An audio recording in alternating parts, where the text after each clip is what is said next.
Hello and namaste everyone, welcome back to my channel. Today we are going to make suji appe. For that I have taken one ball of suji, one large finely chopped onion and one large finely chopped tomato, few peas, green peas and some finely chopped green chilies, some finely chopped green spring onions and green coriander leaves, and in masala I have taken garam masala and salt to taste and 1 spoon of baking powder. So let's get started. To make the batter we need one large bowl, and to it we'll add small ball of suji, finely chopped onion, finely chopped tomatoes, in goes some peas and then finely chopped green coriander leaves and some spring onions, green chilies, 1 spoon of baking powder, salt to taste,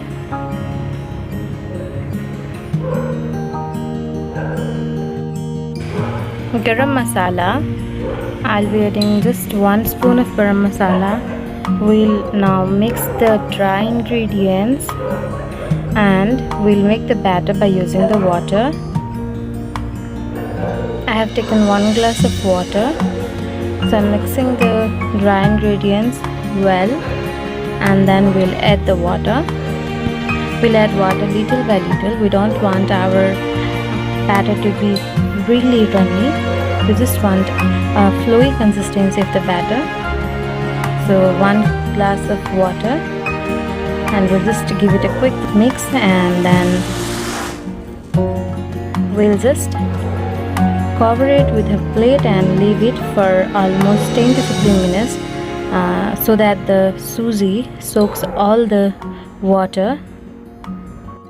Meanwhile, we can temper some jeera and rye seeds.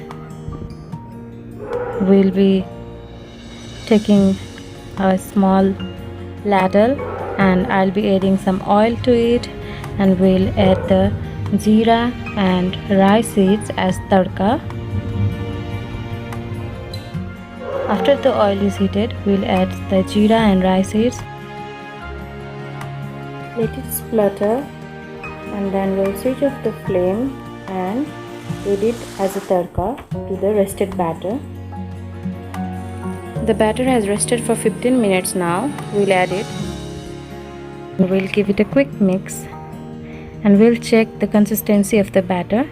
The batter is quite thick. The suji has absorbed all the water. So we'll give it a quick mix and add little water to make the consistency of the batter a bit flowy, not runny, just flowy. We don't want really thin batter, neither thick. We just want the batter a bit flowy, just the way I have shown it in the video. See, this is the perfect consistency of the batter that I need to make my suji pancakes or suji appe. So the batter is done. Now let's start cooking it. We'll heat up a pan. I am taking an appe pan here.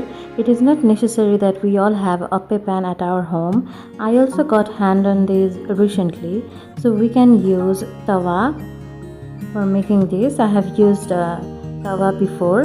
We'll spread some oil. Now when the pan is hot, what we do, we take the batter, ladle full of batter, and we pour it in each cavity of the appe pan. When you are using the tawa, just spread a little batter over the tawa. It is better to use the non-stick pan. The non-stick pan, the batter doesn't stick to the tawa and we don't have to use a lot of oil to cook. That's why non-stick pan is really good. Now we'll cover the spreaded appe for some time, almost 20 to 30 seconds, and then we'll flip it over.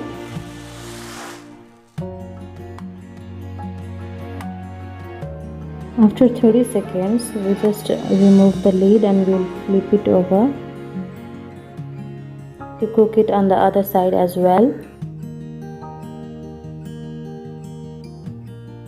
We can do the same while using the tawa. We'll just flip it over on the tawa, and then when it is done, when it is flipped over, we cover it again and we cook it for some time. The flame should be on medium to low heat because we don't want our ape to be burnt. We want to cook it properly. I'm spreading some oil all over, and then I'll cover it for some time and again cook it for almost 30 seconds and again flip it over. We'll cook it by flipping over again and again till we get nice golden crisp color on the outer side. My apes are almost done, so I'm taking it out. See the gorgeous color that we get, and we'll be serving it with any chutney of our choice, be it ketchup, mint chutney, green chutney or tomato chutney. These are really soft inside and crispy outside, made in less oil, loaded with full of green vegetables, and a perfect munching option. So thank you for watching. If you like the video, subscribe to my channel. Thank you.